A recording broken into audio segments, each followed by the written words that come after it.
ये लो सर, बहुत अच्छा सूट है ये।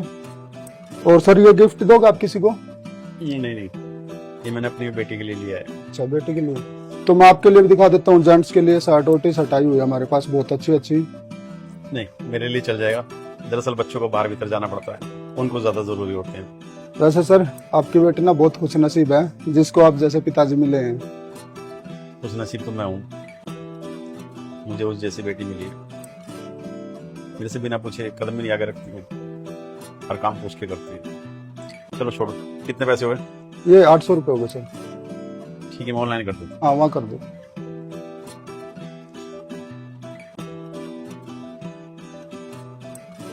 हो गए सर। ठीक।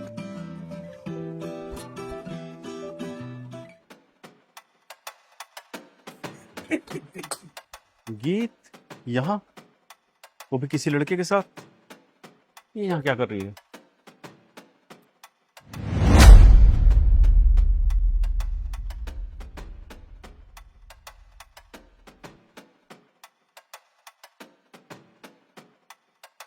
अरे यार, मेरा पर्स तो होटल में ही रह गया। अरे कोई बात नहीं, कल ले लेंगे, तुम टेंशन मत लो।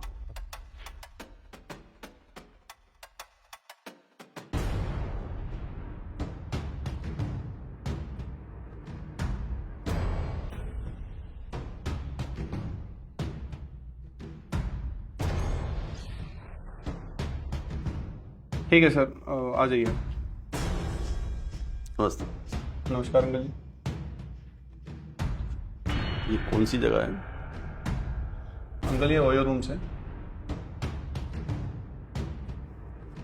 अभी थोड़ी देर पहले एक लड़का लड़की गए, किस लिए आए थे भैया? अंकल ओयो रूम्स में एक लड़का लड़की क्यों आते हैं? मैं समझा नहीं। अरे अंकल आप इतने समझदार इंसान हो, ठीक है, आपको तो समझ होनी चाहिए। और ओयो रूम्स में ना एक लड़का लड़की मस्ती करने के लिए आते हैं। अब वो मस्ती जितनी देर करेंगे उतना वो पैसे पे कर देते हैं, चाहे वो 1 घंटा करे 2 घंटा करे। और अंकल मैं सारी चीज़ें खुल के आपको बता भी नहीं पाऊंगा, क्योंकि अच्छा नहीं लगता ना मैं आपसे ये चीज़ें शेयर करूँ। आपको कोई काम था?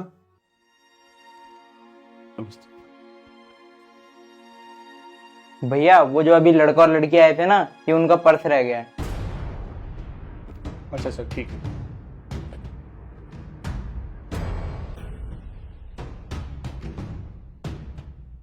हाँ, ये उस लड़की का पर्स है जो अभी गए ना, उनका पर्स है। हाँ हाँ अंकल, उसी का रह गया है शायद। मैं दे दूंगा उनको, जानता हूँ मैं उनको। अरे अंकल ऐसे कैसे दे दूं? अगर वो लेने आए और ये पर्स मैंने आपको दे दिया तो मैं उनको क्या जवाब दूंगा? मैंने बताया ना, मैं उनको अच्छी तरीके से जानता हूँ, तो आप मुझे दे दो, मैं दे दूंगा उनको। अरे अंकल मुझे क्या पता कि आप उनको जानते हो, मैं तो आपको नहीं जानता ना, तो मैं ऐसे कैसे किसी की प्रॉपर्टी आपको दे सकता हूँ? क्या पता आप झूठ बोल रहे हो? नहीं नहीं अंकल जी सॉरी, मैं ये आपको नहीं दे सकता। मैं उनको अच्छी तरीके से जानता हूँ, तो आप मुझे दे दो, मैं दे दूंगा उनको। अरे अंकल ऐसे किसी का सामान नहीं दिया जाता। बार बार एक सवाल कर रहे हो तुम। बेटी है मेरी वो। हाँ बेटी है।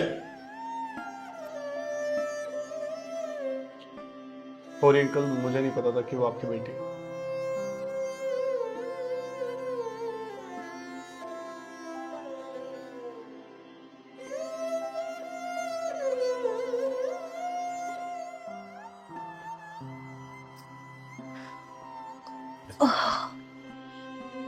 आज तो बहुत ज्यादा थक गई पापा, कोई भी पीरियड ना मिस नहीं करा मैंने। पापा आपके टाइम पे तो इतनी पढ़ाई नहीं होती होगी ना, जितनी अब मेहनत करनी पड़ती है।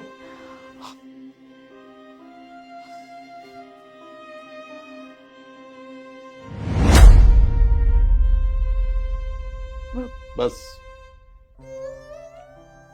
कुछ बोलने की जरूरत नहीं है, ये मुझे वहीं मिला जहां तुम्हारी क्लासेस चल रही है।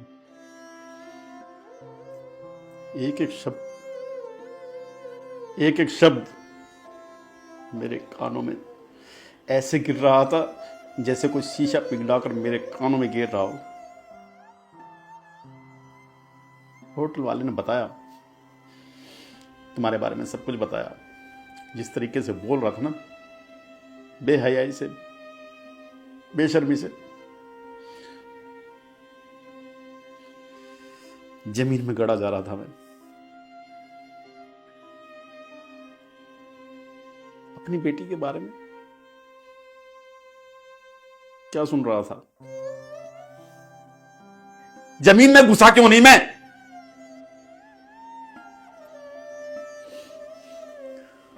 बहुत नाम रोशन कर रही हो मेरा बाहर, बाहर बहुत नाम रोशन कर रही हो।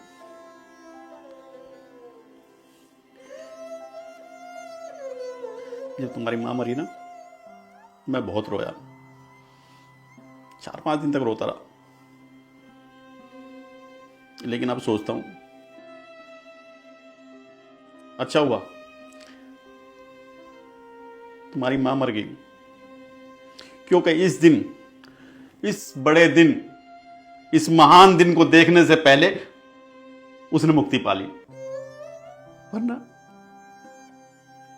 जब उसे पता चलता कि उसकी बेटी कितनी बेशर्मी के साथ, कितनी बेहयाई के साथ होटल में क्या करते हो तुम, पता नहीं कौन सी क्लास लेते हो, ये सब कर रही, वो तो जीते जी मर जाती ना। अच्छा वो मर गई।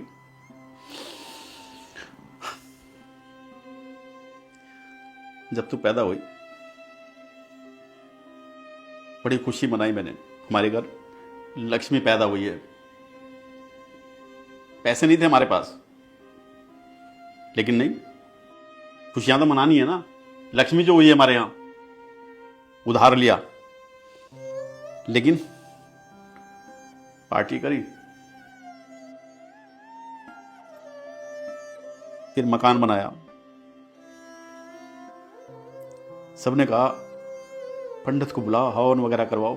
मैं कहा नहीं, हमारे घर में लक्ष्मी है, पहली ईंट उसी के हाथ से रखी जाएगी। लक्ष्मी। अब मुझे समझ में आता है कि घर में जब बेटी पैदा होती है तो लोग बात खुशियां क्यों नहीं मनाते, क्यों घबराते हैं। पापा मत कहो मुझे पापा, नहीं मैं तुम्हारा पापा।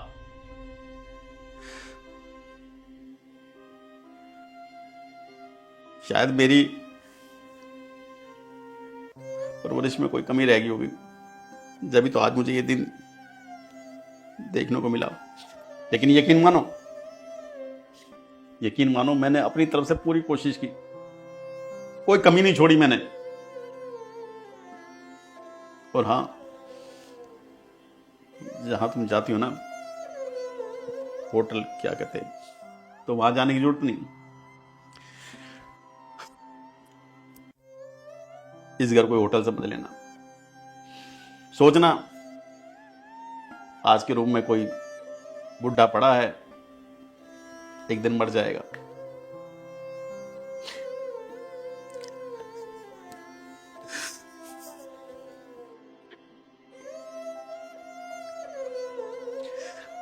मुझे माफ कर दो, मैं तुम्हारे पांव छूकर माफी मांगता हूं, मुझे माफ कर दो, मुझसे गलती हो गई,